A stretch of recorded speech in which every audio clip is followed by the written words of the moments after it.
Okay, we're here. We're live. We are live. All right. Elijah. We made it. It is Wednesday, November 5th. It's November already. Crazy. This is BFS Live, episode 114. We're here with Elijah Rich. What up? Who is playing here next week, our first ever hip-hop show. It's you and Stevie, who's been on the show, and this guy, Nowhere Fast. I don't know his real name. He probably told me. I probably forgot. Sorry if you're listening, bud. The artist name is the important one. Yeah. He's in town from Boston, and we're going to have a hip-hop show. Hell and yeah. You have a background in some skate park stuff, and I told you pre-show that specifically I didn't ask you any questions because I wanted it to all be kind of news to me, and we're going to kind of roll with that. So no show outline here. We're going to kind of just roll with the punches. Let me just plug the show one more time. Next Wednesday, the 13th. I think we'll start. Thursday. It's a Thursday. Thursday, not the 13th. Thursday, the 13th. Yeah. Good thing you're here. I got you. Next week, I'm not doing a podcast, but I am going to live stream the show. And I don't know if the audio sounds good enough, I might export it out and just send it to the podcast networks like I do this normal show. Otherwise, it'll just reside on our YouTube channel.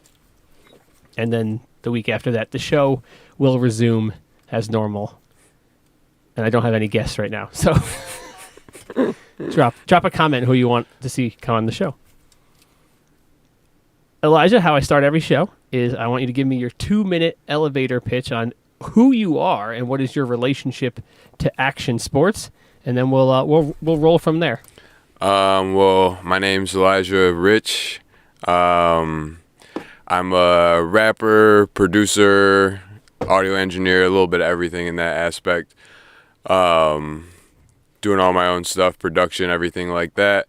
And then, yeah, like you touched on earlier, I grew up going to Extreme Wheels every weekend because my dad was running the venue that was inside. They had a huge venue in there, so he was running it forever. So I grew up going there every weekend, BMXing, skateboarding, inlining, a little bit of everything. Never was good at any of it. But yeah, I mean that's my my tie into it, I would say. And did you ride or were you just hanging out? No, I rode. So skateboard, bike. What'd you do? The one I got into heaviest was BMX for sure. Oh, cool. BMX and aggressive inline too. You got a blader, huh? Yeah, I loved it. That makes you the first rollerblader on the show. Although Nick Parlett's been on the show twice, and Nick Parlett rollerblades too. But I don't know if I classify myself as the rollerblader, but yeah, it's all that. I did a little bit of mountain biking too. Okay. One of my first jobs, I was 12 and I was working at it was Swain Sports in Geneseo, and just doing brake repairs and everything on bikes and stuff. So it was nice. That kind of got me into mountain biking and all that too. All right, cool. So a little bit of everything. All right. Around what ages were you hanging out? Actually, let's take a step back real quick. For the people who don't know, X Wheels was a skate park in Buffalo. Yes, sir. And it was your kind of old school, rust belty, dingy skate park, like what you think when you think of these old skate parks from the 2000s. Old building, leaky roof. Yeah. There's definitely inspiration from X Wheels in my skate park. And if I'm sure there'll be people who listen to this who are going to be like, oh man, X Wheels, that park was sick. No, for sure. And I had been there a few times. I don't remember what part of Buffalo it was in because I don't know Buffalo really well. I was in Black Rock. Okay. Yeah. That place is sick. Yeah. Super. It was giant too.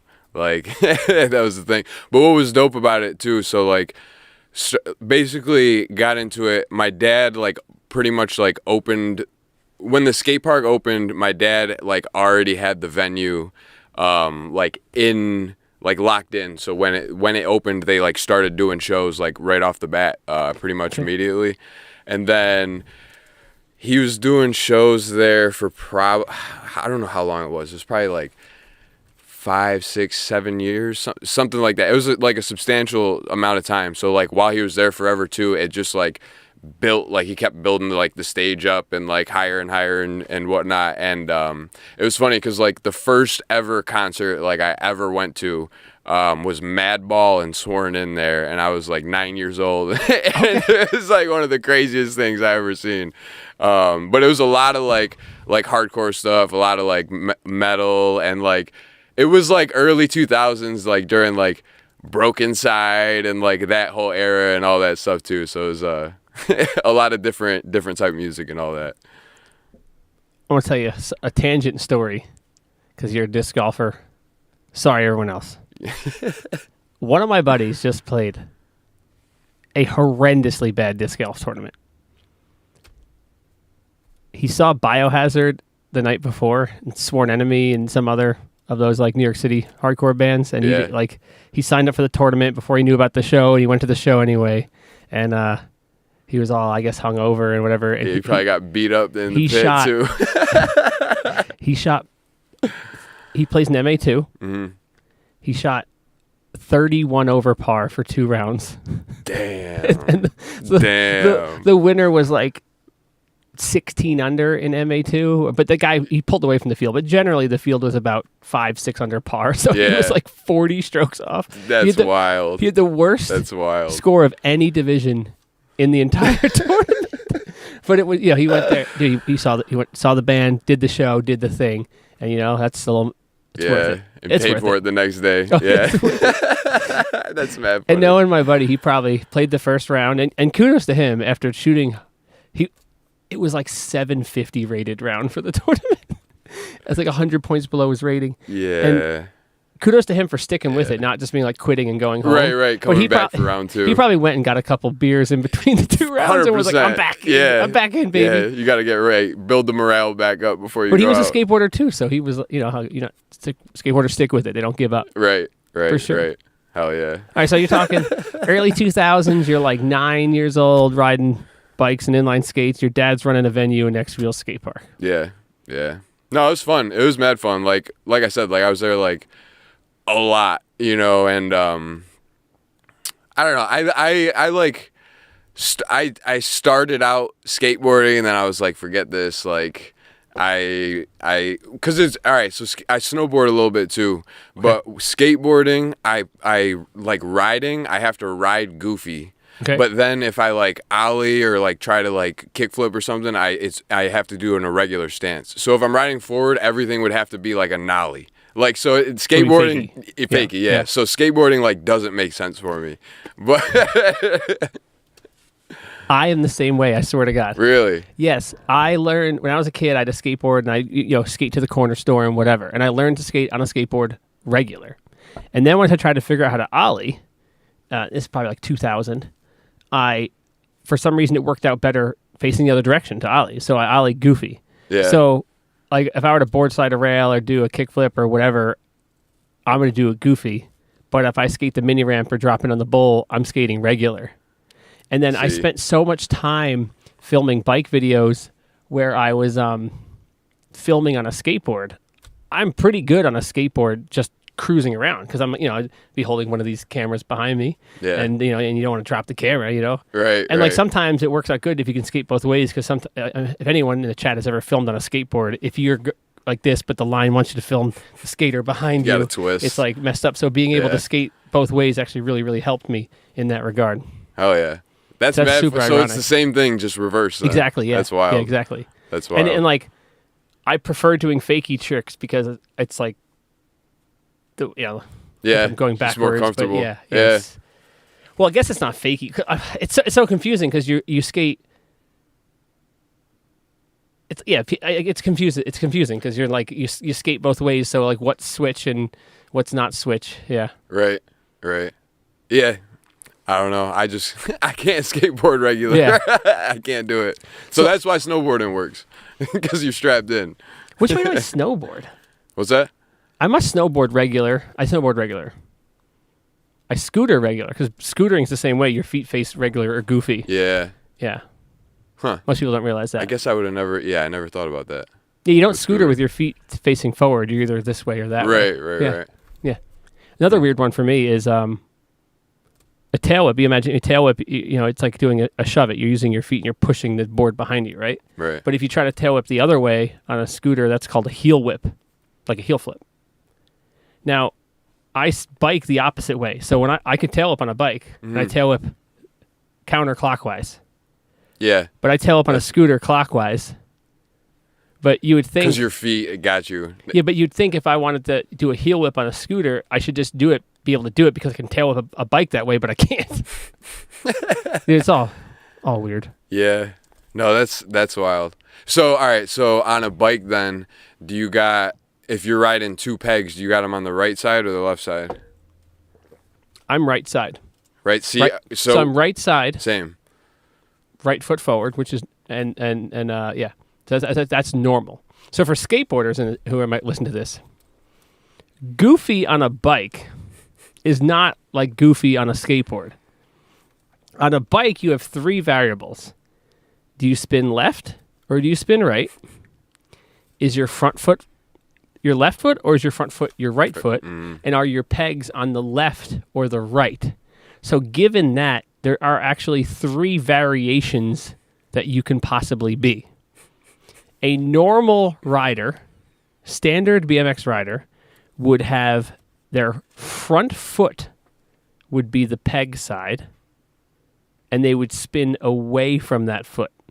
So the same direction you would air a quarter pipe is the direction you'd lean over to grind the bike. And then you can be, goofy any one of those ways. And the way bikes work, it does make some particular tricks much harder or some particular tricks much easier. So it is a little bit complicated. I guess I never thought about like the goofy versus standard on a bike until now too. Like, the bike stuff's a little more nuanced because of that. Like, and even think about like your feet aren't even with your cranks. Your one foot's forward, one foot's back. So your hips actually have this like off access to the. They're not perpendicular to the frame. They're on an angle. So then like certain tricks get a little bit weird. So a crooked grind. On a bike, a crooked grind would be back left peg, front right peg. It's like a diagonal grind. You're crooked on the rail. So if you do a crooked grind on your front foot side, your hips are like trying to pull your bike out of that grind, and they're actually kind of hard. But if you do a crooked grind on your back foot side, if you were goofy, or if you're doing it on switch side, your hips lock you into the rail. And historically in BMX history, all the best crooked grind guys are always back foot crooked grind. Got you. They just tease it out that much better.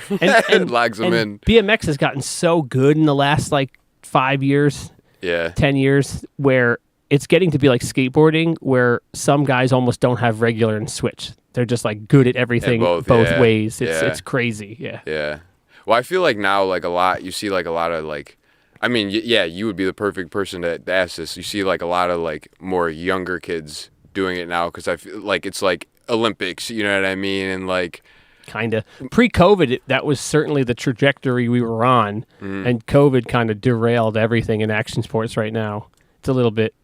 We're definitely at a low point, and the Olympics thing is a contentious thing in skateboard culture. Not less so in bikes, but more... Like, there's a lot of people who are like, Olympics ruined skateboarding. Skateboarding is mainstream now, and it sucks or whatever. Got you. Got you. But tell you what, with the Olympics and everything, there's like 8-year-old girls in like China and Japan who are like just so insanely good at skating. Yeah. It's like you watch like a compilation of clips on Instagram, and you're like, oh shit, dude. Well, no, like when Tony Hawk landed that first 900, crazy, and now you got 9-year-old kids doing 1080s. You know what I mean? Yeah. Like, that's crazy. It's serious. I mean, they're really serious about it over there. Yeah. Yeah. And then action sports has that weird thing where like if you want to be really like professional about action sports, like if you want to be a skateboarder and you want to grind and you're doing like strength and conditioning training, and you have like a protocol for like your diet. Like if you're really going into it like an athlete, a lot of people in skateboarding will like scoff at that. Like, oh, it's not about that. Yeah. But like, isn't skateboarding about, it's about however you want to express it. It could be whatever, like, right. Why you got to like, shit on someone that doesn't skate the way you want to skate or whatever. No, I get that. I get that for sure. It's like, to some degree, you're upset because that dude's going to get paid. Right. Right. Some Lords of Dogtown shit. Yeah. All right, so, you're growing up at the skate park, you're seeing all these bands, all kinds of stuff. Tell me something sick. What was like the craziest show you saw at the skate park? Like how many people would they pack in there? I mean, it's hard to say now because like when you're young, everything looks huge. You know what I mean? But no, it was like a serious like venue. Like for a while, like there was like a few hundred. I don't. It had to have been, like looking back now, it had to have been at least like somewhere between like 250 to like 400 cap, and it was like capped like a lot. Like there was a lot, like, because it's weird too. Like go back then, early 2000s and whatnot. Like shows were a lot more prevalent. You know what I mean? I feel like people went out to a lot more shows, and whatnot. So like everything was packed. I've seen so many bands there. Like, man, I can't even. I'm on the spot now. I can't even remember. But there was a lot of like metal, like new metal era. One of like my favorite bands when I was a kid was this one band, Hell Within, and they came a few times, and it was cool too, cause like, so the skate park, it was giant. So the first like 2 floors was the entire skate park, and then there was like 3, 4, 5 more stories on top of it. Okay. So the second story up top, or the third story, because the skate park took 2 because of like the height that was needed for the ramps and stuff. But the second story, then my dad had like a studio like / like green room up there too, for like bigger bands that were coming through and like needed it too. Cause it was a skate park, so it was all ages venue too. So it was all these like bands that like kids like 16, 17 at the time like couldn't see because they'd usually be playing bars and stuff like that. So it was like a huge thing because it was like one of the only like all ages like venues that you could go see like some like legit bands for it. So no, that was cool. I mean, the craziest one was the very first one that I went to, Madball and Sworn In, and like if you know like hardcore, those are 2 bands like that like don't really play together. So it was there was like a 30-person like brawl and like and I'm just like 9 like sitting there like, this is wild, dude. This is dope. Cuz I could still like picture it. So while the shows were going on too, like kids were still skating. Yeah. So like a lot of the time, like the like venue side would be like packed, and then Friday or Saturday night, all the kids are skating and everything. So it's like a packed house all around. So if you like just came to skate, then you could get like a free show of like whoever's like playing that night. So I remember I was like standing on. There was this huge like quarter pipe that they had. And you could stand on top of it and look like directly at the stage that was right there. It was like a 6-foot mini, like right in the middle there. So it was all right. So to the right of that. Yeah. So the 6-foot like so you went to X Wheels? Yeah. Okay. So you remember where like it was like a 6-foot mini half pipe. Yeah. So standing right on there, you could like look and see like directly at it. Because the mini ramp was like down the. We could explain it. Like, all right, I'll tell you what I remember, and you tell me if this is accurate. I remember you walked in, and there were some small ramps to your left, and there was like a snack counter here, and there was a big wide open area with movable stuff, and then the stage was to the right. So you must have went when it was like early. Because when it was like early setup in the first like year, I think, there was a lot of like movable stuff and whatnot. And then it like, they just like, obviously like through business and whatnot would change the setup up all the time and whatnot. So it was like huge, like very like similar kind of like setup to what you got going on. But there... Yeah, I mean, I remember when they first opened, too, there was, like, a rock climbing wall on the side of it, too. Oh, really? Back. Yeah, there was, like, a whole bunch of stuff. And then they ended up, like, ripping that out and then replacing it with, like, a whole street section that was in there. But, yeah, I mean, they had a ton of stuff. It was it was fun for sure. I'm trying to look up pictures right now. There's a ton of edits on like YouTube. If you like go into YouTube or just like type in like, there's a ton of edits there. Cause I remember too, like there was a good amount of like big like aggressive inline channels and shit like the What was the one team? It wasn't Razors. It wasn't Shadow. It was like Rem, I think. Rem, one of the brands or whatever. They'd always be like coming through and like filming edits and stuff like that. But it was cool. Dude, the internet was a weird place. Yeah. Back in the just looking at like the way they're like, I'm on the X Wheels Facebook page, and just like the way people used Facebook. Yeah. A decade ago, it's just this is much different. This is the setup I remember, and this picture's from 2013, where like you had these kind of ramps, and the stage was like. Oh yeah. But it wasn't like movable like that. That was that was the one side. So that little box jump and that A-frame, they weren't movable? No, I don't think so. So they were just kind of like, you could be in the crowd and standing on a box jump? Oh, okay. All right. Hold on. I know what this. Let me see you real close.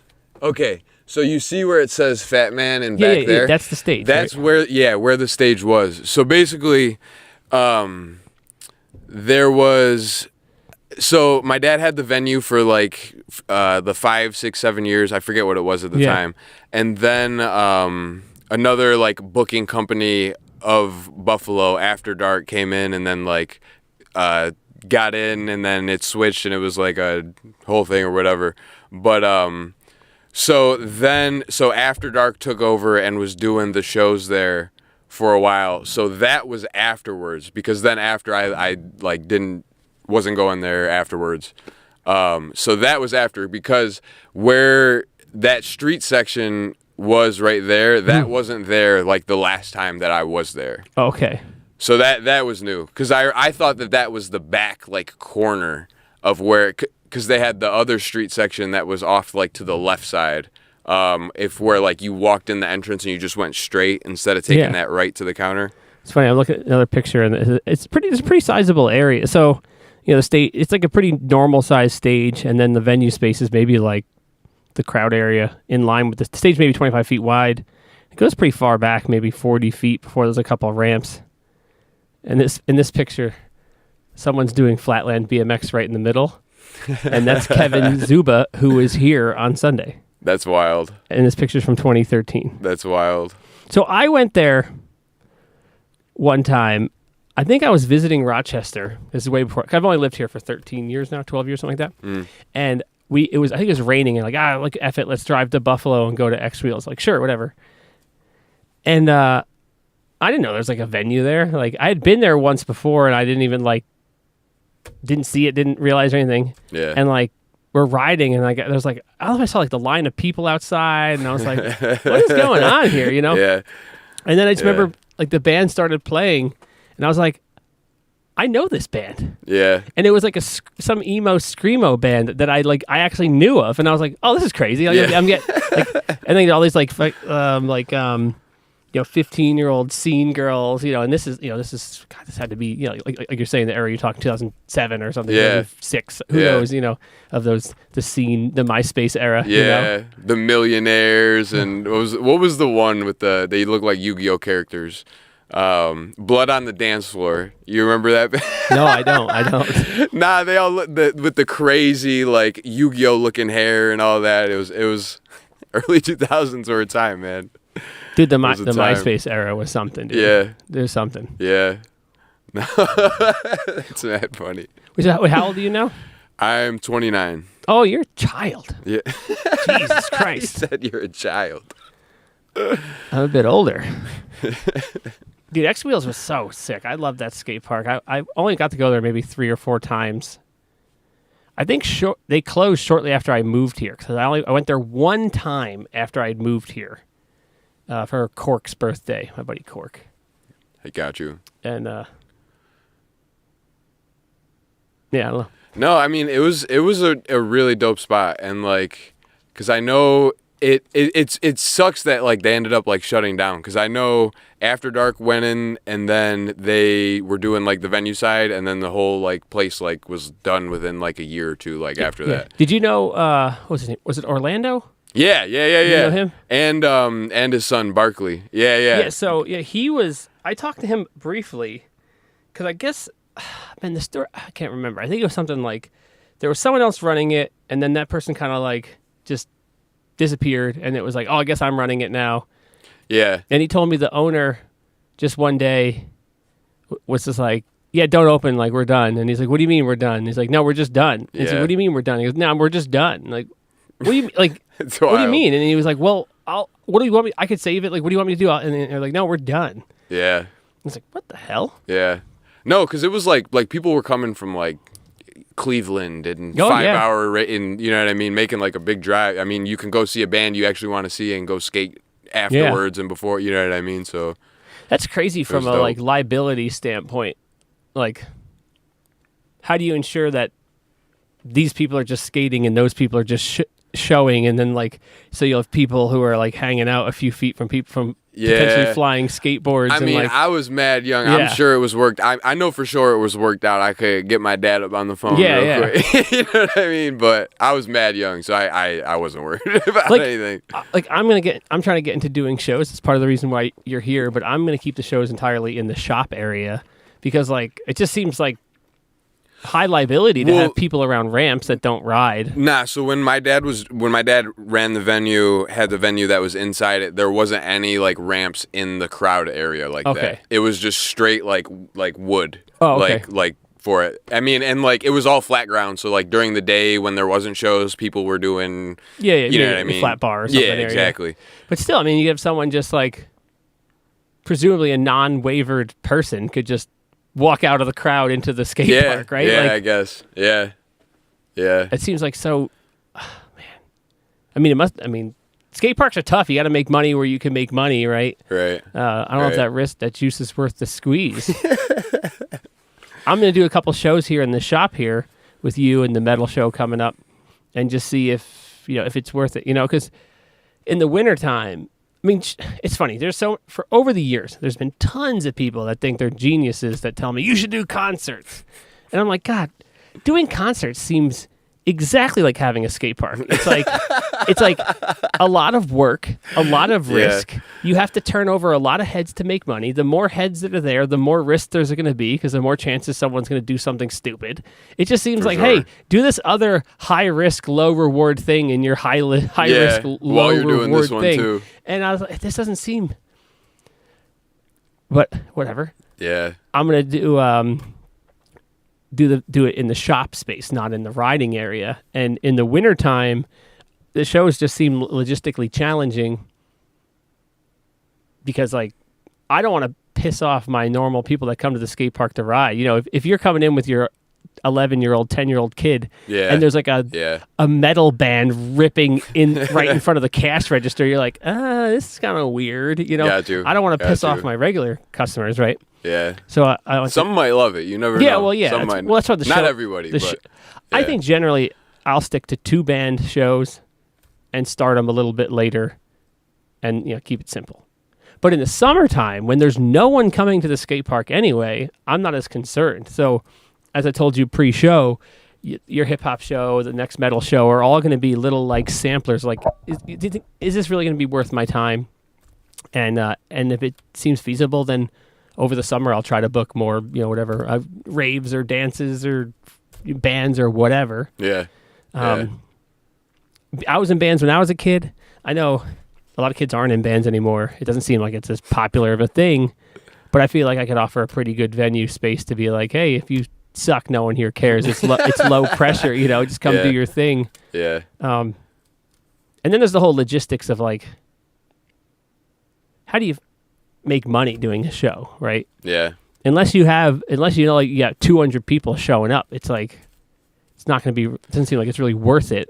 For sure. And then for sure, I would obviously I would like to pay the people that come and play here, like especially if you try to do a bigger act, you can't be like, hey, play here for free, bud. Oh yeah. And that's been something I've been going back and forth on of how to even do that. I don't know how you played a lot of shows. How's that gone for you? Yeah, I mean, I've been doing shows for a while because so when I first started doing music, all right, I'll just backtrack real quick. I started playing drums and whatnot when I was like 5-6 years old.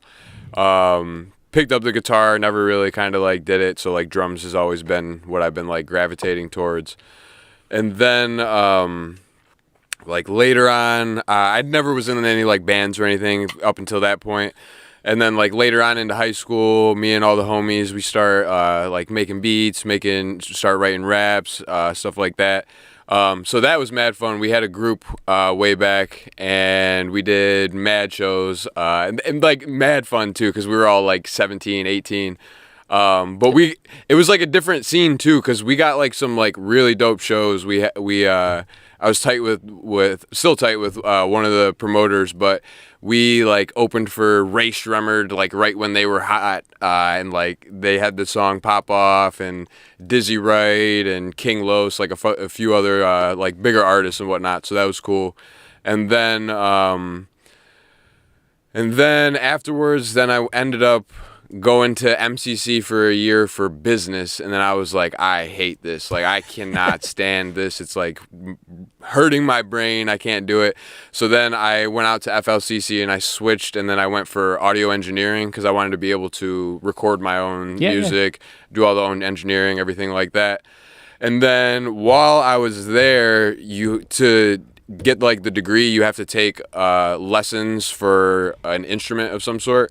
So I was like, all right, cool. While I'm here, like drums has been already my thing. Like, let me lock in. So then I took lessons, and then it was in like jazz ensembles and stuff like that for drums. Awesome. And then I kind of like broke off a little bit from the hip hop because I like really dove into like the jazz like world. Like I was really got deep into that. And then I was in 2 like instrumental bands right after that for a while. And one was Stupid November, it was called, and it was kind of like a UK jazz sort of thing. And then the next band was Vertices, and that was like a super psychedelic like jam band. And that was mad fun. Like the Vertices stuff, we did like a ton of like week tours up from here to Connecticut and Vermont and like all these kind of just doing what we could, just getting like the little mini weekenders and like week tours and stuff going. So that was mad fun. And then that kind of like folded after a little bit, and then I locked back in with the hip hop stuff. Because I've always, my whole entire life, I've always been like a hip hop head and a metal head pretty much. And then I got like, and jazz too, because my mom has always like listened to jazz like her whole life. But it wasn't until I went to college that I was like really locked in on jazz. So then afterwards, so now I'm doing my own solo project, doing this, so doing all the own production and everything and whatnot. And the first 2 records that I put out too, so that's all like live instruments on it. So live drums, I'm playing live drums on. I'll play some of the bass lines, and if the bass lines are like too tough for me to play, I'll hit up my homie Alan. He's like a a god. Like anything you could think of, he's got it in 10 seconds. So doing that, and so yeah, just quick full rundown. So I've been doing that, but yeah, so since I've been doing the hip hop, bringing that back, I've done the first show that I did back was my first record release at Montage, and that was last February, and that was mad fun. So basically, I just like hit up all my homies, like, yo, like let's get this show going, let's do our thing, and everybody was on board. So then we just went at it. It was mad fun, had a great night. And then over the summer, just ran another one of them back, pretty much with the same lineup, added a few more acts onto it, and then just ran it back again right at Montage, and it was smooth sailing. So a few shows back as the rat. I've done a ton of shows, but as this act, I've done 3. All right, and then we also did another, we did a show, and it was Brockport's. It was at SUNY Brockport, and it was like their like pre-homecoming or like something like that. It was like a little event or something. My homie Nate, he was doing DJ for the first show, so he had the plug in with SUNY Brockport, and so he got that show, and that was mad fun too. So just kind of keep it moving, man. You know, that's it. Well, that's all really impressive. I mean, playing jazz isn't easy, for sure. Dude, jazz is freaking sweet. Yeah. I mean, said you're doing that stuff when you're young, so you've been involved with music for, I guess, most of your life, really. Pretty much, yeah. And playing it for, well over a decade there. Yeah. It's pretty impressive. It's awesome. No, thank you. I had no idea. Just played a couple rounds of disc golf with you, not knowing this guy's out here playing jazz drums. What's this guy about? Yeah, right? Yeah. So to go back to the original question, like, you've been in a variety of bands and different genres and played shows. Like, what would you say is a fair expectation? You're playing a show, like what? Like, you expect to get paid, right? I assume so, right? Like, yeah, I would say though, like, because usually, since I've started doing shows again, like as myself, I've been doing like my own like promoting and like renting the venue out and like that type of stuff. So then I put the show together, and then that's why I'll like hit up artists that I know, hit up my homies, like, yo, let's get the show. And then so I'll build the bill and then pretty much like run the like promote and like book the show pretty much. So a little bit of everything. So yeah, like so you rent it out and then you do all the work to make the money on your investment. Pretty much, yeah. And then all the other shows too that I've done have all been like ticketed events too. Like obviously you can pull up and like buy like a door ticket and stuff like that. But because basically like have a ticket for $20 or like whatever you want, like, okay, you need X amount of the ticket goes to the artist, and then X amount goes to cover like the room rent for the night, and then everybody at the end of the night will all split up the door money and whatnot for it too. Because it's like doing shows from way back and stuff like that, like nothing like sucks more than like putting like everything you got into like a show, like whatnot, and like you can't like you don't see any like return on it or anything like that. So basically like how I want to do it is like I want to set up like anybody that I have on a show and is doing it, like I want you to like us all to eat, you know what I mean? Like I want you to make as much money as you can, you know what I mean? And then we're all eating like at that point, because you know, and through just like ticket sales and whatnot, like it's like you reap what you sow type of thing, you know what I mean? Like anybody can either go out and sell X tickets, or you can like not put in any effort and not sell any, you know what I mean? So a little I don't know, like a little bit of both. It's like it's always different too, because then like I don't know, there's other like different format style shows and whatnot, you know what I mean? But like as far as like club style shows and whatnot, like I feel like that's like the like easiest kind of way to do it and have it be worth it for everybody to do it. You know then what I mean? You pay your homies to play the show. Well, no, so they pre-show, then I'll give you 50 tickets. I'll give all the acts like 50 tickets, like whatever. You sell X amount, and then you keep half of every. So you have a ticket for $20, and then you keep $10 for every ticket that you sell, and then we'll all split up the door pot at the end of the night. Okay. So if you're selling, I don't know, you do the math. You know what I mean? So. And then if you rent out the venue. And the venues, if they have I'm guessing, I'm gonna just say like Photo City over here, right? They have like a bar, right? Is that just all them? They just get their own, whatever they sell, they keep it. It depends on the venue, but yeah, pretty much mostly, yeah. Like the bar is usually always like the venues for it, and it's like it literally always depends on like what your deal is and like what you can kind of like finesse. You know what I mean? Because like I've driven out to Vermont overnight with a van full of dudes and gear, you know what I mean, to go play a show that we all made $40 at, you know what I mean? So it's like, but I don't know, there's like certain like bigger shows you want to take no matter what and whatnot, because I know like music festivals and like they're outside festivals and stuff like that, like I know they don't be paying crazy, but it's like more of like the whole venue thing and like the exposure, and then I hate saying that, but then like at that type of thing, like a lot of artists will make all their money back on like merch and stuff like that too.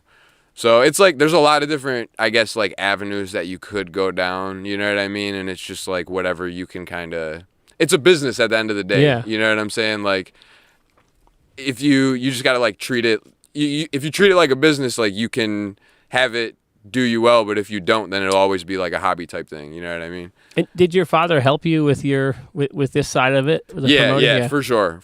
I mean, without a doubt, like he's not only like did I grow up seeing and going to all the shows and whatnot too, but he's also like broke like a ton of shit down through conversations and whatnot. So he's definitely been like a big helping hand for sure. Sick. For sure. Now I've heard venues want half of merch sales. Now I imagine in your scenario where you're renting out the venue that probably wouldn't apply. Yeah, but that sounds like bullshit to me. 100%. And I think that's more like bigger like type venues and whatnot. Yeah. Like I feel like if you're running into that problem, you're a big enough band that like you want to have that problem. You know what I mean? Yeah. Okay. But like merch cuts and merch splits. Like I know a ton of venues like like bigger venues have been doing that, and that's like crazy. That's crazy. They'll take like 25 or like want 50% of what your like total merch cut is for the night, and that's insane. Crazy because you go to a venue now, you see a band, and it's like they want like $40 for a T-shirt or like $100 for a hoodie. You're like, what the? Yeah, it's 2025, man. That shit's expensive to make too. Dude, I ain't buying shit. Dude. Yeah. A couple months ago, this is not the first time I brought this up. I went to Cleveland and I was going to see one band. It's this venue called it's Mahal's. They have one stage and then they have the Roxy, which is like their nicer modern stage, and it's phenomenal venue. It's like the sound quality's freaking excellent, and it's not like overbearingly loud because it's like one of these new modern systems. I don't know what about it, but it's great. Yeah. And we went and we were going to see one band in this venue, but this other band I really liked was playing in that venue. And we managed to sneak into the show, and the band was called Gouge Away. They're pretty awesome. Yeah. And they were telling a story how like the night before they were at some venue and they were like dicks to them, and they were like, I forget, they did something fucked up to him, and they were like, fuck these guys, we're just leaving. And then they were like chasing them down, like, you need to give us our half of your merch sales. And they were like, F you, as they pulled away in the van. And like, I guess we're never going to play there again. Is that when you went down to Ray's? Yeah, I went to Ray's, yeah. Yeah, okay, I remember you telling me this a minute ago. Yeah. Yeah, they were opening for Better Lovers, which I'm familiar of, but the other band I wanted to see was in the other venue. Got you. That venue is awesome. Gotcha. $3 High Life's pretty good for a venue. Shit. Yeah. I got crazy. I think it was $6 for a double of Maker's Mark at a venue. That's crazy. That is nuts. Yeah. Yeah, because some venues like drinks are absolutely nuts. Bend you over the table absolutely for a drink nuts. at a venue. What the $11 for a beer, you know what I mean? And like all that you buy a shit. ticket now, and it's this fee and this fee and this fee and this fee, and all of a sudden a $25 ticket costs you $40. Yeah. And you know the beers are going to be $11 freaking dollars. Yep. And then you see, as I said earlier, the T-shirt's $40, and you're like, dude, this is like it cost me like $500 for me and my wife or girlfriend to go to a goddamn show. Like, and back in the day, you're at X Wheels, and it was like, it's probably $15 to see a show, and that's it. Yeah. Cash in hand, dude. Yeah. What happened? We're bringing it back, baby. Bring it back. Bringing it back. Hell BFS, yeah. Thursday, November 13th. Plug it again. Thursday, Rich. November 13th. 13. Nowhere fast. Stevie Zolo, hip-hop show in the skate park. Hell yeah. Then December 17th, Wednesday night, God's Love and Krata. That's metalcore and thrash metal. Shout out Andrew. God's Love. Walschlager. I should get him on the show. That dude's all over the place. Who knows what he's doing? Hell yeah. That'd be he would be a great guest for sure. Interesting guy for sure. For sure. Cool. Nah, I love him. That's my boy. It's pretty interesting Andy. in general, like going back to the era you were talking about when you were 9, but I was at that point I was already 40. No, in like God, I feel like in the 90s and the early 2000s, skateboarding and BMX was not mainstream. It was alternative, right? Alternative culture or whatever, subculture, however you want to put it. And so was music. And it was pretty much hand in hand. If you rode or skate or did inline skates, you were probably into hardcore or emo or underground hip hop. Like the two things went together, right? 100%. And of many things, they have both diverged. It's split. A lot of, like, just like action sports aren't doing well. Like kids aren't in bands like they used to. They're not playing instruments like they used to. Yeah. I swear, when I was a kid, everyone I was friends with, at least in my friends group, everyone skated. everyone had a guitar. Yep. It's like everyone could almost do a kickflip, and everyone could almost play, Seek and Destroy or something. They're playing the beginning of Master Puppets. Everyone. And you it's got just at least one song. Yeah. It's not like that anymore. And I hope I could try to reweave these things together. Inspire it. Yeah, bring it up. Paige, who was in the last episode, the episode before last, with the Ladies' Night episode, she's in a band, and she's like, can we play our first show at the skate park? And I was like, I would love nothing more than for you to play your first show at the skate park. Because I watched her grow up. She comes to Ladies' Night. She helps run Ladies' Night now. She's worked here. She's worked at Crudco. It's just like, it would be poetic. No, that's dope. So I got to find a band to play with them, and that will probably be our third show. Hell yeah. Bringing it back, baby. Yeah, no, that's Bringing dope. it back. That's dope. No, because I seriously, there's like some DIY spots in town around here and whatnot, but there's not like any like all ages like venue sort of thing or anything like that. So I never even thought of that angle, that being all ages was a thing. Yeah. I never thought of that because, it's been like 67 years since I was underaged. Yeah, I know, right? It's a wild thing. A wild thing to think about. For real. And it hasn't even been that long for me, but it feels like it too. Yeah, because we say you're 19? Yeah, I'm 19. Yeah. 29? Yeah, 29. 96, man. 96. I was just talking about this with my wife. We were talking about because she's a bit younger than me, but still not as young as you. And like just what it was like then in high school. And like, because right around when I was in high school, so when I was a freshman, sophomore, like Screamo was starting to be a thing, but it was before like the Taking Back Sundays, right? Before like that music kind of went mainstream. And her and I were talking about how like we lived through that transition, and then all these like preppy kids that would like make fun of me for wearing tight pants. 2 years later, I'd see them at a concert, or or kids that were like into like rap, like kind of more thug ghetto kids, however you want to define your high school stereotypes, like kids who would call me a fag for wearing tight pants. Like 2 years later, are like, Dave, where are you getting your jeans? Yeah. Like, dude, go to hell. Like, like, oh, dude, Converge is sick. I was like, I don't want to talk to you, dude. You were an asshole to me. Yeah. No, I remember I had a purple pair of skinny jeans way back. Yeah, man. Dude, I had way back. If you remember the Fallen, the skateboard brand Fallen, they had the hoodies, the striped hoodies. Yep. I had a green one. I might have had a purple one too. Might have had a red one. That was the day you had the crew jeans, the skinny crew jeans. Yep. The skateboard fashion from that era. It was like a white T-shirt, plain white T-shirt, big as hell too. Shoestring belt and like tight kind of skinny crew jeans. Yeah. And Nike. It was all about the Nike SBs when they first came out. Yeah. Yeah, no, I remember that was the era. And then we cannot forget about the infamous Osiris era. Oh, yeah. I remember I took a photo of a friend of mine who rode for Etnies, and I got paid $1,500, I think. $1,500 for the photo because they printed it in magazine. They basically bought the rights to the photo to do whatever they want with it and whatever. And I remember I bought a pair of Osiris's with my money from Etnies, and I thought that was so funny. Yeah. Hell yeah. And I think I bought like a Vans beanie and like a shirt or something. I don't know.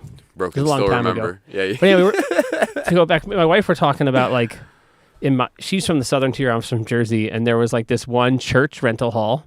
It was in Howell, New Jersey. It was called Prince of Peace was the name of the church. And it feels, in hindsight, like it feels like it was like every weekend, but probably it was maybe once a month. And, there was always shows. I have no idea who was putting on the shows. My bands even played some of the shows, but I was just the guitarist, so I didn't even know. Yeah, like, you just showed up. Yeah. And, it was just like amps on the floor, no stage, just like this like rental room. And it was just, man, there was something special about that. I feel like a lot of kids are missing out on it. Yeah. Yeah. I was in a cyber grindcore band. We played with like a drum machine.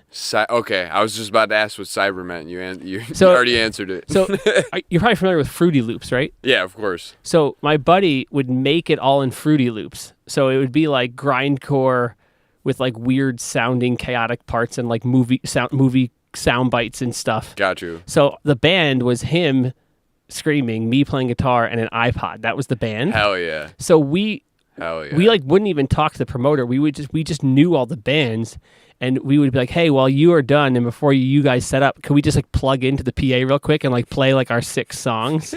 And that was like our shtick, because our weird. I mean, you can set up grindcore play band. anywhere then. Yeah, hell yeah. Yeah. Hell yeah. No, that's dope. Those were the days. The grindcore.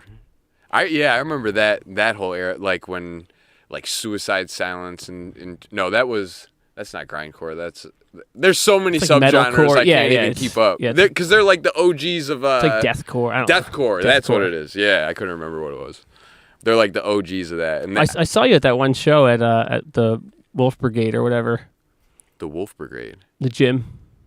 Oh yeah. Those are like some old hardcore bands. No, yeah. Missing Link. Yeah. Mike. Yeah, Mike is. That's the homie, man. Really? He's the OG. So, and I was just talking to him like before that show, and I'm like, yo, man, when are you gonna play a show in Rochester? Like, I need to see you guys. And he's like, nah, man, like I don't know. And then like 2 weeks later, I see they're playing Rochester on Instagram, and I see him because he's a barber at Glory Days Barbershop. Shout out Glory Days. And so then I seen him the next week when I went, and I was like, you motherfucker, you got me. Like, so no, that was dope, because they're honestly like one of my favorite hardcore bands. Oh, really? Too. Yeah, they're super dope. So I live right behind there. Really? And like, I closed the skate park. I was literally taking a pee in my bathroom, and I could hear the show, because it's like So he's I live all like I right go. there. So Yeah. I literally grabbed a beer, walked across the parking lot, and I was standing outside the back window, just like kind of listening to the show. Hell yeah. And then I walked around, and I said hi to a few people, and you walked out and walked right past me. I was like, oh, whatever. Hell yeah. Cool, dude. See you later. my That's all bad. Andrew was there too. Yeah, I talked to him. Yeah, you left right after he left. Yeah. It's cool they're doing that. Yeah. You know, more DIY venues is cool. No, for sure. And they're like a pretty like big band too. Like they like go on like European tours all the time. There's a lot of people there. That was Yeah. crazy. I was like, as a fellow business owner, 'cause I know Greg that owns that gym. When I like walked around and just saw how many people were in that parking lot, I was like, oh, geez, that's like that's a lot of people. And like a straight edge angry hardcore show with just like weights everywhere and heavy shit you could throw in. Yeah. You know what I'm saying? There was a lot of people there, man. Yeah. No, it was dope. It was dope. I haven't gotten into a pit in a long time, and I had to make sure to get into it that night. Nice. And the next morning, I had like a footprint bruise right on my hip from like the motherfuckers doing flips and all that all over. Really? Is that that rowdy? Yeah. No, it was dope. It was dope. There is like a blossoming hardcore scene in Rochester with the kids of all like the genres. It's kind of interesting that hardcore is becoming popular, especially because not a lot of kids are playing music, as I said earlier, but like the ones that are, like this hardcore thing is the thing. All the little scooter kids are into the hardcore scene. Really? It's pretty interesting. There's a bunch of kids in town who like they literally grew up here riding, and they're in that band Deep Disdain. Okay. And I've been following them on Instagram from the beginning because like I'm tapped in, you know. Yeah, I might seem like the old guy to them, but like I'm tapped in. I'm tapped in, and it's just like, you know, it's old school, like traditional, just junt breakdown hardcore, whatever. Right. Which is a great genre for young kids to get into. It's very simple. It's easy to play, right? Mm-hmm. And the one of the kids reached out to me and he's like, "Dude, you should let's have a show there." And I was like, "Yeah, I don't know, like hardcore." I know how hardcore shows can be. Yeah. And he started like mansplaining to me like hardcore. No, dude, it's about positivity and blah, blah. I'm like, dude, listen, I know. Like, I know what they say. Yeah. And I know what happens. Yeah. You know, like, I'm not a stranger to it. Like, I'm 40. I grew up in New Jersey in the early 2000s. Right. I know about hardcore, dude. Right. Well, hardcore is funny too, because you got like regular hardcore and then you got straight edge hardcore, and straight edge hardcore, like to me, I think it's funny because like at the end of the day, everybody's got like a vice of some sort, you know what I mean? And the straight edge hardcore guys' vice is beating the shit out of each other at shows. I swear. I mad funny. explained to some parents tonight what like straight edge was. Oh, really? Yeah, and they're, this kid, he comes here, he rides bikes, and his parents are, they always come and watch. And after a while, like some parents we'll stay and watch their kid ride, and after like 2 or 3 times, we're like, oh, cool, this place is fine. I respect it. I'll leave them here. It's fine. Yeah. But they always stay. They always stay. And so I started talking to them. Super intelligent people. They both are really well read. I read. Not a lot of other people read, so it's almost like rare you can talk to someone who like knows stuff about random shit because they've read random shit too. Yeah. And we were just talking about all kinds of stuff, and I mentioned like hardcore, and they didn't really know what like the difference between punk or hardcore was, and they never heard of straight edge. So I kind of gave them a little rough idea, like, oh, I never heard any of this, because they read books, like they've got a different world, you know. Yeah. It was interesting that conversation came back to here. Right, full circle. Because I was straight edge when I was younger, you know, and not anymore. Yeah. Every episode here I'm drinking, but yeah, the idea of straight edge was not to let things change you as a person, right? Yeah. And then as soon as you conform to straight edge, you've changed who you are as a person, which completely cancels out and negates what the point of straight edge was. Right. And like Ian Mackay even said that, like it's like the second it got defined, second it became a definable thing you can be, it contradicted itself. No, that makes sense. Yeah, I get that for sure. Because the whole point of straight edge was not to let drugs, like dictate alcohol, who you are. and sex change who you are as a person fundamentally, like change your motivational structure or whatever. Right. Change. Right. You know, don't let these vices change you. But then all of a sudden, people are like, now this is my whole identity. Yeah. I'm getting 3 X's tattooed across my forehead so everyone knows. Or on the hand. Yeah, for life too. So I was explaining to her, I know a lot of straight edge people who are really awful with women. You know, and straight edge, that was the 3 things. And I know a bunch of dudes, or know of a bunch of dudes who are like very willing to tell you how, no, I don't drink, I never drag, I don't do drugs. Yeah. And then it's like, what about that other one, huh? Yeah, didn't say that for a reason. Yeah, it was like, and I think that, it's arguably worse, because at least if you're drinking, you're only kind of messing yourself up. You know, if you're like, if you're notching if you're bragging about notching your belt, you know, those notches have feelings too. That's a quotable right there. Yeah, geez. Those notches have feelings too. Yeah, I'm a nice guy. You know, I've had I've had 3 girlfriends and I married the 3rd one. So. Hell yeah. But yeah, music. I'm really interested that you're a jazz musician. That's something maybe I'll talk to you later off camera another time, because I like jazz. Jazz is really freaking sweet. Jazz are like real musicians. Well, it's cool. So right now too, like the last like 5, like maybe 10 years, whatnot, like I think jazz is like in such a cool spot too, because like it's not just like straight up like swing, you know what I mean? Yeah. Like that like type of stuff anymore. And there's like so many like artists that are just like totally pushing every boundary, like, and there's like a few like Kamasi Washington, or say like even like Robert Glasper, like are these like musicians that like you say jazz and you would think of like, you know what I mean, like your standard like smooth jazz, dinner time, Italian dinner music, you know what I mean, like type thing. But it's like it has gone so far at like to where like I don't know if it like could go farther, you know what I mean, like just as far as the level of like musicianship and like in the song, just because like there is some absolutely insane stuff out, and I like that, you know what I mean, always like pushing the boundary and just trying to like do something new, you know what I mean. I think is like the best way to be. I really like free jazz. And coming from liking, like, let's take a step back. When I was, I don't know how old, 15 or something like that I heard, I don't know if you're familiar with this band, the Number 12 Looks Like You. I've heard the name, but I couldn't tell you a song. Their first album is like incredible. Everything else is whatever. Yeah. But their first album is like this like really chaotic sounding. It's not that grindcore-y, but it is grindcore. Mm-hmm. And they have 2 singers. They both scream high pitch, and it was just like the guitar sound was so harsh and the drums, and it sounded like absolute chaos recorded. Yeah. And at the time when me and my friends found this band, it was like literally like life changing. Like holy shit. Yeah. Right. Yeah. And my like for that chaotic, you know, metalcore, grindcore stuff.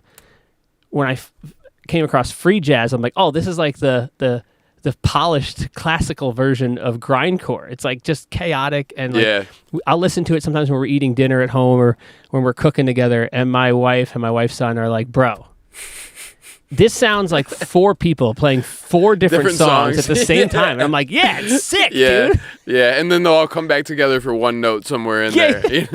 I love that stuff, man. It's like crazy. It's all, I don't know. I feel like music's like music is like a good story, right? It dances on this edge of like order and chaos, right? It needs to be like repetitive enough and predictable enough that you can kind of get into it, but not so chaotic and random that you can't get into it. Yeah. But then the more you get into music, the more you can like, you develop like a palette for that unpredictability, right? So for a lot of people, they just, they can't get past just your basic radio music, standard progressions. It's all standard time. It's like it's just like the same thing, just redone over and over. Right. And then you put on something that's more complex and they lose their mind. And then something sounds like 4 people playing 4 different instruments. And it's just like, what the is this? Yeah. Right? No, seriously. Well, I think it's like, it's interesting because like, given like the age of technology and all that, like, it's like the same thing like with skating is that like, you got these like 8 or 9-year-old kids that like can do a 1080 on a half pipe, you know what I mean? And then I'll be scrolling Instagram and there's like an 8-year-old kid I see playing drums or playing bass or something, and I'm seeing this and I'm like, all right, I gotta go practice, you know what I mean? like just like young like prodigies now. Like I don't know like if it is like the fact that like you can have like a better curriculum, you know what I mean, like lesson wise, and like learn faster at like a quicker pace now, like because of like technology and where we are now, or if it's just like I don't know, you know what I mean, but it's just like they kind of go hand in hand, you know what I mean, just like they're like you could start off and be so crazy at such like a young age in either. Well, music is it's like a language, right? And some people, they can become fluent in that language much easier than other people. And especially when it comes to all the alternate time signature stuff, that's really, really, really hard. It's really hard for me. And like, I love music.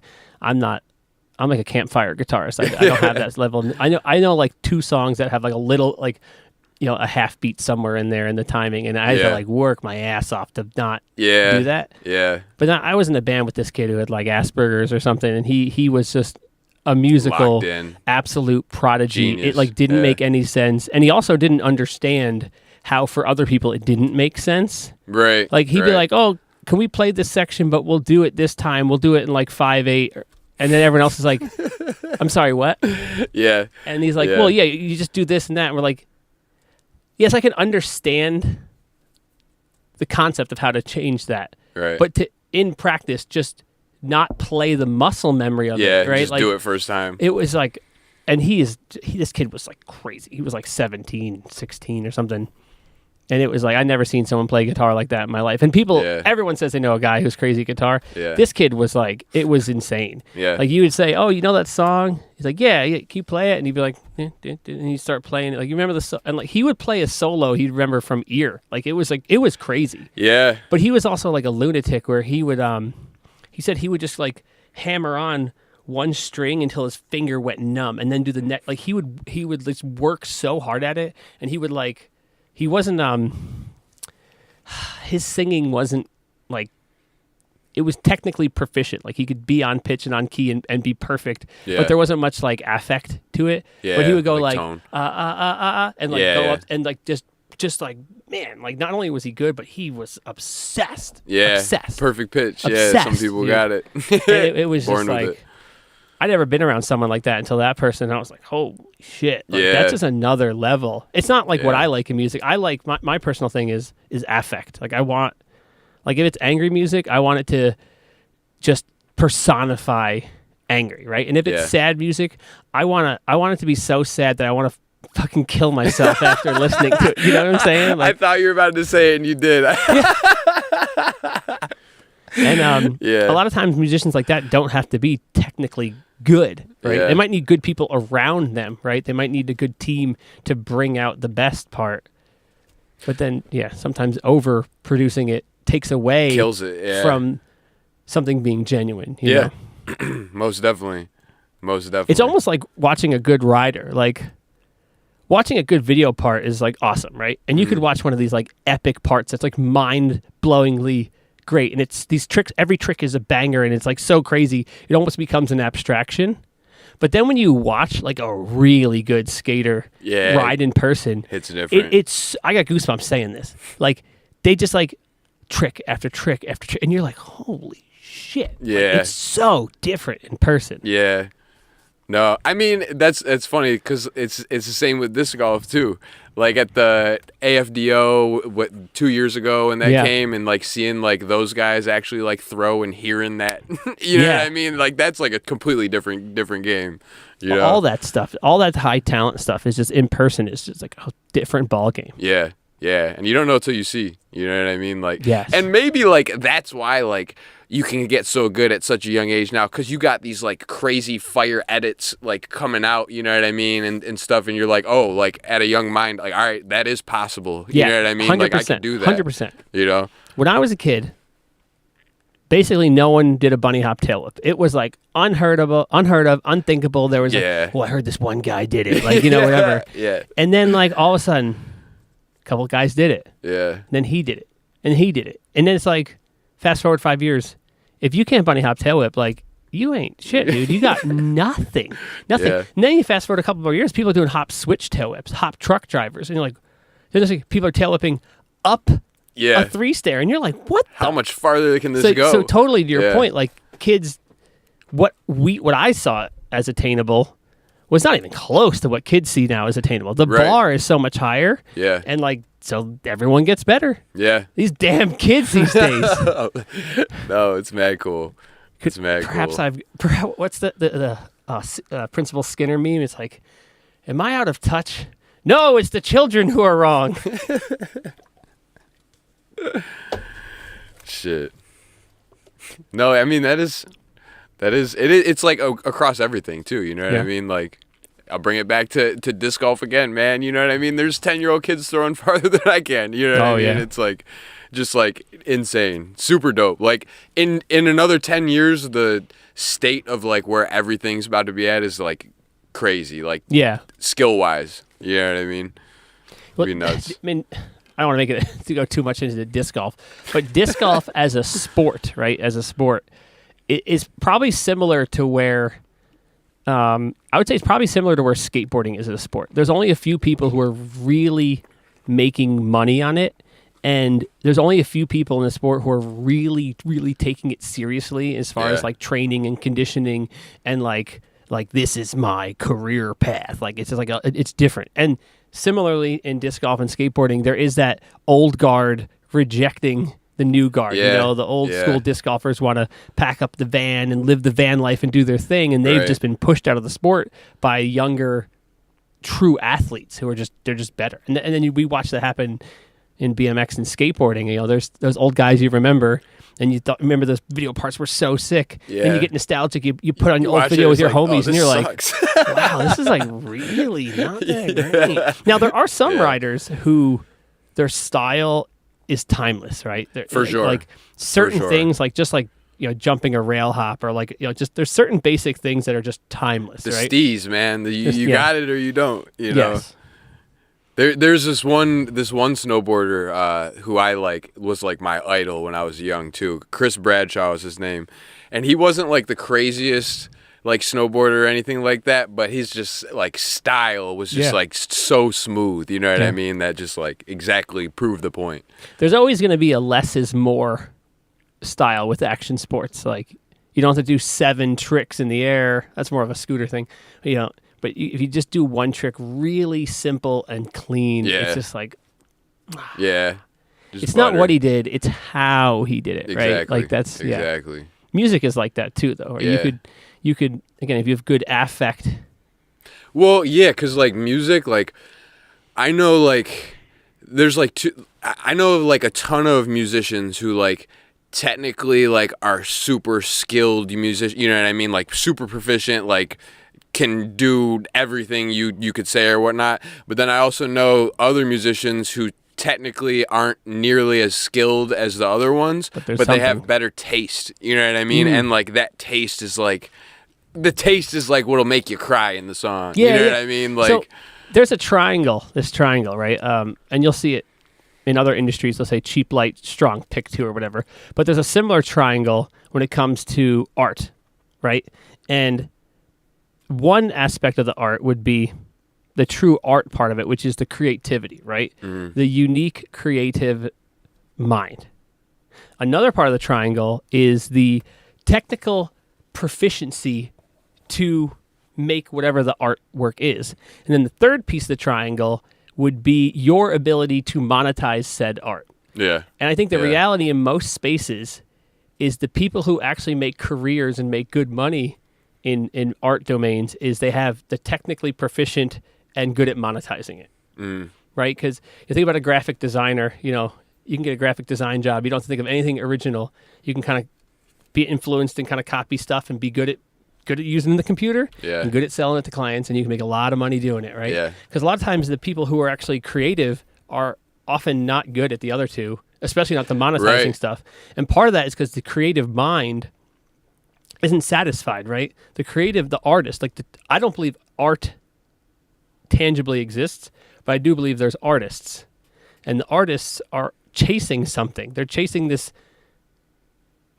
what's the word? It's like a expression, right? Yeah. It's like they're trying to get the perfect piece of art, whatever it is, music, clay pot, whatever. And they never think they hit the mark. So they have a hard time selling what they've done, right? Like, the song's not done. The album's not quite there. Like, the painting isn't quite there, you know? Yeah. And that's the sad part. I think a lot of people who are really good creative artists are bad at selling it, or sometimes don't even just give a shit. They don't even care about selling it. They're like, no, it's, you know. Yeah. I mean, and that's like, I don't know, like a lot of people, you know, you could just do it for the love, or like because you love doing it, or like whatnot. Or there's other people who do it because they want to monetize that and do it. You know what I mean? And like, but like, I don't know, like with art, I feel like if you're just doing like art, like just like to monetize it, you know what I mean? That's like crazy. Because, like, no matter what you do, if you're a painter, you know what I mean? If you're a violin player, if you're a singer, a rapper, like, whatever it is, like, all art has, like, a emotion behind it. You know what I mean? And, like, if you're just trying to, like, capitalize, like, off of that, you know what I mean? Like, I feel like that's weird. You know what I mean? Like, yeah. Like. Well, it really, especially when it comes to music, like, the stuff that's, like, changes the game, by definition, can't be playing the same game. Yeah. Right? If you're just putting out music that kind of is following the trends of hip hop, like, you might do well and monetize it and make fans, but like, it's never going to be like your album drops and it's like, what was it doing? Right. Like to do that, you also have to risk falling on your face and everyone not liking it. 100%. Which means you have to have confidence. And like, I don't care if people don't like this. I like it. You know, I did the thing I wanted to do. Right? Right there, exactly. Because like anything, pretty much like anything that I do, like I do it because like I want to do it and I like what, you know what I mean? Like I could care less about what anybody's about to say about it or anything like that. You know what I mean? Like I'm doing what I love. You know what I mean? And it's like because I love doing it. Yeah. You know, like not, and that's literally like that's it. Yeah. You know what I mean? Yeah, I remember Stevie. I'm going to talk smack on Stevie because he's not going to make it this far into the podcast. Oh, but shit. Stevie was like, Stevie's playing the show with you next Thursday, November 13th at Breaking Me Skatepark. I played him some of your stuff, and he's like, oh, he's like a real rapper. You know? I was like, so what are you then? Because he does like this auto-tune hip-hop thing. Yeah. It's like different. No, I checked more of his stuff. He's like definitely more like melodic. You know what I mean? Like for it, like a different like pitches and voice tones and like whatnot. Mad cool still though. Stevie's awesome. Oh, yeah. Like he's like one of the most positive people I've ever met. He's just like he's probably in like the 95th percentile for extroversion. He's just like, what up? Like just everyone. He's just like he's infectious in a good way, and I try to channel some of his vibes because I'm very very introverted and quiet and like just I'm like do your work and keep your head down, and Stevie's the opposite. I made him sound bad, but he's just like he's out front, you know. Yeah. No, I get that. Just extrovert. He doesn't have a lot of confidence in his, or at least when he's talking, he doesn't seem very confident about his art. He always seems like people aren't going to like it, and I'm like, well, are you doing it for you or like? Yeah. Well, I mean, I get that too. Like some people could really be like loving it with all their heart, but then they get self-conscious about it. You know what I mean? Like is somebody else gonna like this as much as I do? You know what I mean? And like I feel like no matter what you do, you just gotta be like, fuck that, man. Yeah. Like you can't care. You know what I mean? If you like it, that's the only thing that should matter. Yeah, the auto-tune gives you a little bit of help too, though. Like I was a singer in a metal band, and I was, that stuff. Yeah. And it was like I wasn't self-conscious at all. I didn't care. I was just yelling into a microphone. I had such a good time. I was like freaking. I'd like rip my shirt off on stage and played the frontman act. It's great.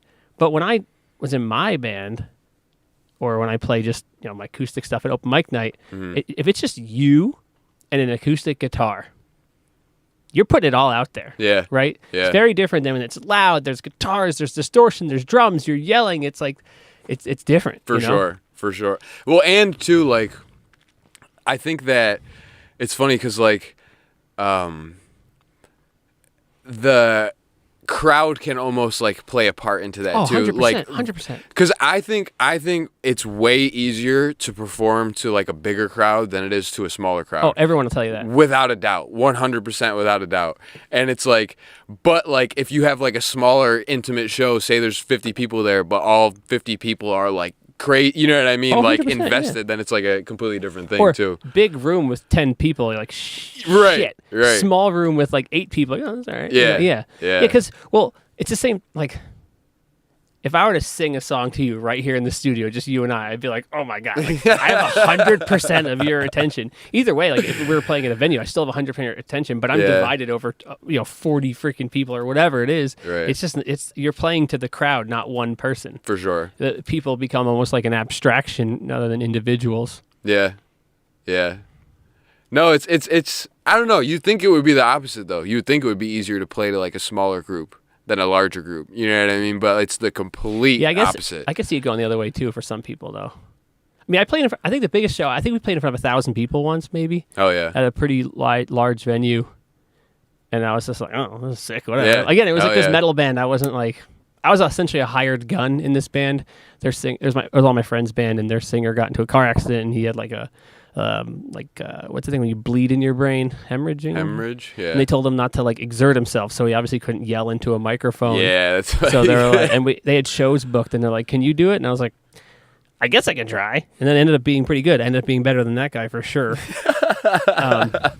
Hell yeah. Yeah. Then they had to have an awkward conversation after. So, do you want to do vocals always now? Yeah. I don't know. But yeah, I ended up pissing off people in that band. And so. Got you. I've done in the skate park world and the BMX world. When you just call it how it is. Yeah. A lot of people don't like it. But the ones that do respect it, though. Yeah. Like no bullshit. What happened in this particular band is they started off pretty heavy and cool, right? Mm-hmm. It was pretty sick. Not as thrashy as Slayer, but like kind of in that almost like Lamb of God-ish. Oh yeah, and one of my favorites because they're very, very technically proficient band. Yeah, and then they put out like this kind of like more ballad type song, and it was well received. So they're like, oh, maybe we need to play all this like softer stuff, more like prog rock, not like hardcore metal.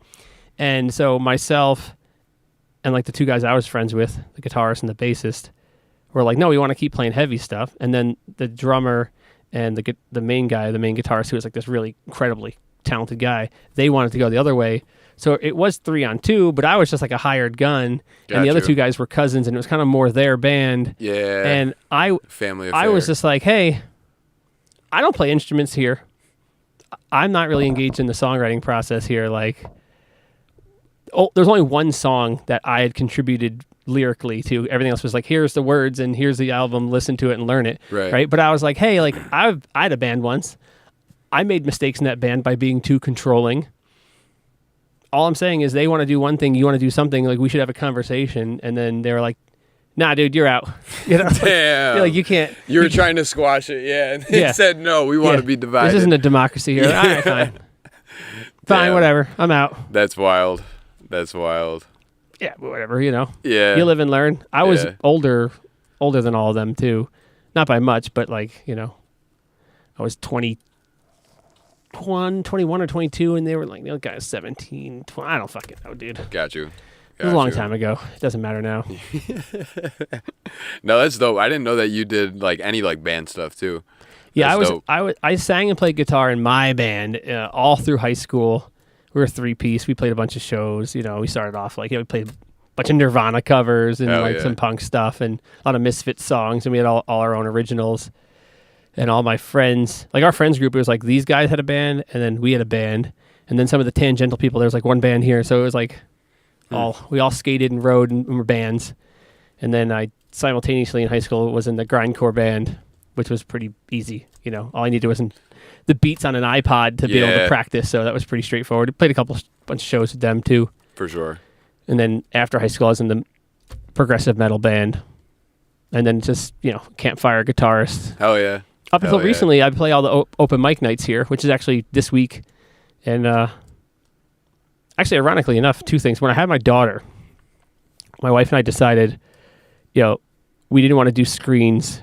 We wanted to raise the kid like more, I don't know, traditional. I just didn't want to do all that bullshit. Yeah. So we got rid of the TV in our house and everything. And then once I had no TV, you realize how much time you just pop on YouTube. So instead of that, I put the record player in the the living room, and I hung up the guitars, and then I just started playing guitar more often, right? Yeah. And then when we had my daughter, if anyone in the chat that listens to this ever had a toddler, it's tough because you have to, watch them. Yeah. But you can still do stuff. But you can only do stuff where you're like somewhat engaged, right? You can't be like something really heavy focused. Yeah, you're always on guard. Yeah. But like playing guitar is one thing I can do and keep an eye on her. So in the last year and a half, I've played more guitar than probably ever, even probably more so than when I was like 14-year-old learning it. And I've gotten so much better, so much more fluid and smooth by doing that. And I've grown to really enjoy the open mic nights to play music because I just sing songs to my daughter all the time. Yeah, no, that's cool. And she's a year and a half old. She loves music. Yeah. There's a couple songs. I play 2 notes and she starts doing a little toddler dance. Yeah, she loves it. It's what a gift from God, having a toddler dance in front of you. Right. Dude, it's incredible. Do you bring her to the open mic nights too? No, she hasn't been yet. there. Not yet. Not yet. We listen to a lot of music. She loves it. It's great. Got you. I just got a pedal that it's like a one button turns on a drum machine and one button does a loop. You could like record and overdub. Yeah. And it has this like smart thing where it will auto tempo the beat to whatever you recorded because it times like your loop or whatever. Yep. And I've been messing with that, and that's really super fun. Although I don't know if I'm ready to play any looped songs at open mic this month, but maybe next month. Yeah. No, yeah, the looper pedals and all that, you can like just one-man band, you could have an entire band coming out of that. Yeah, and if you could have the whole system to program in different loops and all kinds of stuff, you can get really, really intricate with that. I'm not. It's a little bit too advanced too much for me. I'm an old school guy. He said yet. Yeah. We'll see. I'll talk to you in a few months. We'll see where you're at with it. Well, I've been enjoying playing so much. I'm like, oh, maybe I could play a gig one day. Yeah. Like maybe I'll open. I don't know. We'll see. Do it. I don't really play any of my originals though, but whatever. Yet. I have an album. I have a whole album on Bandcamp. Oh, really? That no one knows about. Until now. Plug it on the show. I'm not even going to tell anyone what it is. He said no. Well, it's funny. Okay, we talk about music as an expression, right? Yeah. I recorded all these songs when I first moved here, and I was not in a good place then. Super, super not happy, super homesick. I had a 10-year relationship fall apart. I tried to propose to this girl. She broke up with me. It was like, I want to talk to you. And she's like, me too. And I'm like, you go first. Yeah, one of those. And I went home for New Year's. It was brutal. Right. And so I have this like album, and it's just like kind of emo acoustic stuff, and it's like, to me, it's like this whole narrative of like moving here and being unhappy and like all this shit. And even like I had some of the later songs where when I opened the skate park 9 years ago, and even being like, hey, like I started this business and like it's working, and having this like technical business mindset and like taking all the data in and making these right decisions is like it's proving to work, but I'm not happy, right? Yeah. And eventually I did become a happier person through other means, just like better diet and more exercise. I don't know what it was. That's a different conversation, but and just time too. Yeah. Regardless, like time is always the biggest healer. Yeah, but the point is, I'll like listen back to that album sometimes, and it's not even me. Mm-hmm. Like the sad person who wrote that music is not the person I am now.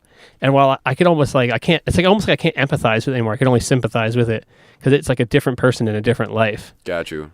And that's like the beauty of like the therapeutic beauty of that music is like I got something out there that's like genuine, and most people probably listen to it just think it's like trash, but Well, like what we were saying earlier though, it's all emotion, you know what I mean? And like sometimes even just like writing the words to paper and then getting it out, you know what I mean, is like all you need, you know what I mean? Yeah. And like sometimes that little like imperfect like crack in the voice at like the key line at the high point, it's like, oh, I could feel that. I could feel it, Yep. I know exactly what you mean. I know. I had one song on that album where I was moving out of the first apartment I lived in here in Rochester and moved into the house. I own the house now, eventually, and it just came in a bout of inspiration, and I ended up recording this song in my empty bedroom of the first place I lived alone. Hell yeah! And like I'll always know that like that reverb sound in that one song was the real room. Was that room? Yeah. No, yeah, it's like it can almost be like a time, like a placeholder. You know what I mean? Like, I guess you could say that about a lot of shit, but like music specifically, like you can, you know what I mean? If you listen to like some old shit or whatever you always did, like you can always go back to where like, oh, I was here the first time I heard that. You know what I mean? It just like takes you back. Yeah. Shit's crazy. I got one more. My father was a musician, and I don't think he wasn't a really good musician, but he was an entertainer. He was way more extroverted than me. He loved entertaining. He played just folk guitar. He was a mailman. He just freaking putting mail in mailboxes, and he had like arthritis, and his thumb was like bent back like this, and it got so bad he couldn't play steel string guitar. He couldn't hold it down, so he started playing a nylon just so he could play whatever. And he would just love to just have people over, make him dinner, have some drinks, then he'd play a little mini concert. Like I admired him so much for that. And he's got a couple songs he recorded that I have on my YouTube channel. And it's super interesting, right? Because most music, like most art, is up to interpretation. You can listen to it. Take it how you want. And you like, say it's a song about heartache. You're going to paint that onto your experiences with heartache, right? Yeah. I have these songs my father wrote about our life. So I have no external context to paint onto it. I know exactly what it's about. Right. And it's a very interesting experience. And I've tried to talk to my brother about it. Like, it's a gift too, because like I could always hear my father's voice. Like he's one of the songs where he talks about like, my parents divorcing, and he says, I had two brothers, at least at the time I did. And it was like, the 6 eyes I adore or whatever. Like, it's like, I can hear my father literally sing the words that he loves me, even though he's been dead since 2015. Yeah. And that's like just so priceless. Yeah. No, that's awesome. Like that's such a time holder, you know what I mean? Yeah, right. And it's so cool that you can go back and be able to do that. Yeah. That's so cool. He has this really interesting song called Take the TV. And the lyrics are take the TV out of the bedroom. And it's really interesting because this is way pre-cell phones. And he's basically writing about the same thing. And he's writing these songs about how he's trying to be intimate with my mother. But like, no, the TV's in the bedroom. Not tonight, there's a great late show. Or like, he said one line's like, one of us wants to spend some time together. The other one's more concerned with tomorrow's weather. Right. And it's like, I don't have to think of, what this song is about. Like, I literally know exactly my parents' bedroom when I was a kid. Yeah. I can see the TV sitting on the dresser. Yeah. And it's like, well, this picture, like I know how my father felt about my mother when they got divorced. And it's like, I don't have to play this game like whose fault it was. She wanted to do her own thing. And right. he, right. it's just a crazy, unique experience to just have that. Yeah. No, seriously, it is. Crazy, it's so right? yeah, it's so cool to just like be able to do that. Like Power of music, man. yeah, and just like because everything with that you make a song or do it whatever that's permanent. You know what I mean? Yeah. That's here forever. And that's like such a cool thing to just be able to put that out in the world and leave your stamp. You know what I mean? Like put your stamp out there. Like I think that's like one of the coolest things about it all.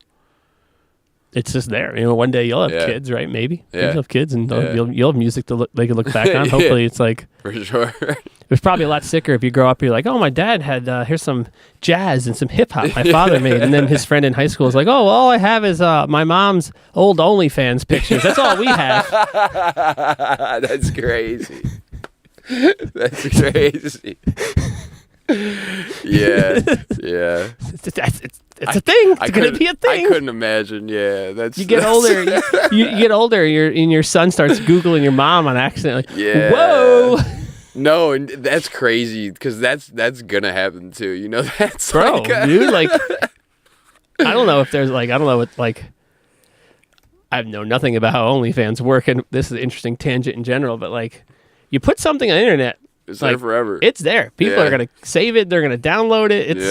That shit don't go away. Yep. It don't go away. Yep. And like and that's on the 1% of the internet that everybody has access to, not the deeper 99 and all that shit. We're going into the dark web now. Yeah. We're coming full circle. Dark web. Load up the Tor. Let's go. Jesus Christ. Dude, oh shit.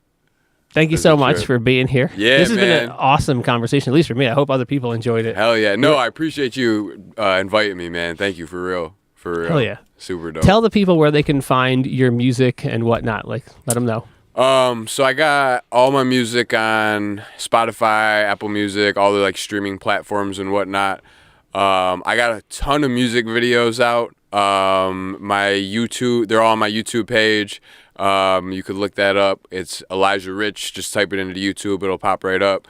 I'm on Instagram, Facebook, literally everything is all the same. Elijah Rich, keep it all, try to keep it all as easy as possible. But yeah, looking forward to the show. I got some locking in for the next few months to do, make a new album. So I'm super stoked to, get some time to put into some new stuff. But yeah, man, Elijah Rich on everywhere. Awesome. Next Thursday, November 13th, Breaking Free Skatepark, our first hip-hop show, Elijah Rich, Nowhere Fast, Stevie Zolo. It's going to be a good time. I got laser lights, we got fog machines. I'm going to call the alarm company and turn off the smoke detectors so we don't set them off. It's going to be a good time. I'm pumped. I'm going to live stream the show, hopefully with the lights and the smoke detectors you could see it. We'll cross that bridge when we get to it. No podcast next week because of the show. And yeah, thank you so much for being here. We're all over the place. This is great. I loved everything. Skate parks, music. I love music. Decent live chat here. 32 viewers over the course of an hour and a half. That's not too bad. Still four concurrent viewers. Hell yeah. That's great. Hell yeah. Breaking Free mosh pit. Yeah. Hell yeah. So, yeah. Oh, yeah. Thank you, everyone. You know the deal. Follow the channel, comment on the video, share the video. I think you should review. If you listen to this on Apple, if you made it this far, I think a review. Everyone says reviews help, so maybe the reviews help. I looked the other day. I have 2 reviews on Apple, and a couple of them are mad old. I looked at my review. I didn't even know you could review on Apple. In Apple, yeah. If you listen on iPod, iPhone, whatever, you can review the podcast. And I guess it helps. Everyone else on podcasts say it helps. I'm just presuming it helps. I don't know. Yeah. I looked at some of my podcast statistics the other day, and like, I actually get pretty decent views. Granted, like, I'm just a guy at a skate park doing a podcast. They're all like, I'm trying to keep them to an hour and a half, not 2 hours. But like, they're ranging. If I'm looking at Spotify and YouTube and iTunes, I'm probably getting on average about 100 views per episode, listens or whatever. How long these people listen to, I don't know. But I think it feels pretty good for 2 hour shows. Well, because I know like for like songs and whatnot, like so like a YouTube play, if I'll like put out like a music video, the play doesn't count until it finishes. Oh, really? So I wonder if that's like the same for that. So if like No, it tells you. Oh God. Like the retention time. Which one? I think on YouTube, one of the platforms I was looking at, I think the average duration of listener was 28 minutes. I don't know if that was just one episode or whatever. Gotcha. It's really interesting. I was looking at it the other day and like seeing which episodes had more views. I had one episode on iTunes had 0 views. And I was like, oh, that's weird. I don't know why. Got you. But it's still, because I know that shit is weird, like how it updates and stuff. Yeah. Like, because I'll check it with the music and stuff all the time and whatnot, and it's like, it's weird how it like some of them update like, I don't know if it's the same for podcasts, but like some update like every 3 months, and then some update every month, and it's like a whole. I honestly don't really check often. I just do the show every week and hope that every time I get a guest like you, maybe I get one person to subscribe and listen to it. Yeah. Maybe I get. I don't know. Like I like doing this. Yeah. And even after the skate parks close, I'll probably continue to do this because it's super. I like this. I like talking. Most definitely. Yeah. I was thinking about adding another show. I don't know, man. I was either going to do a different series within this show where I was going to do like deeper dives into specific random things that I just happen to like. One of which was going to be like this concept album I really like, and just be like each episode we're going to dive into one song. And then so like be like, oh, so for next week or whatever, listen to the next track, and then we're gonna talk. We're gonna like almost like a book club. I was just about to say that. Yeah. Or like also maybe books. Just like I don't know, because I used to do that on a different podcast because I like stuff and I like really analyzing stuff, and I feel like other people do like analyzing stuff. I don't know. Just throwing it out there. Yeah. No, that's a cool idea, for sure. For sure. All right, Elijah. Thank you very much. Thank you, viewers, subscribers, everything. You know the deal, like, subscribe, blah, blah, blah, blah, Patreon. I say it every show. Keep grinding. I'll see y'all at the skate park later. Boom, boom, boom, boom.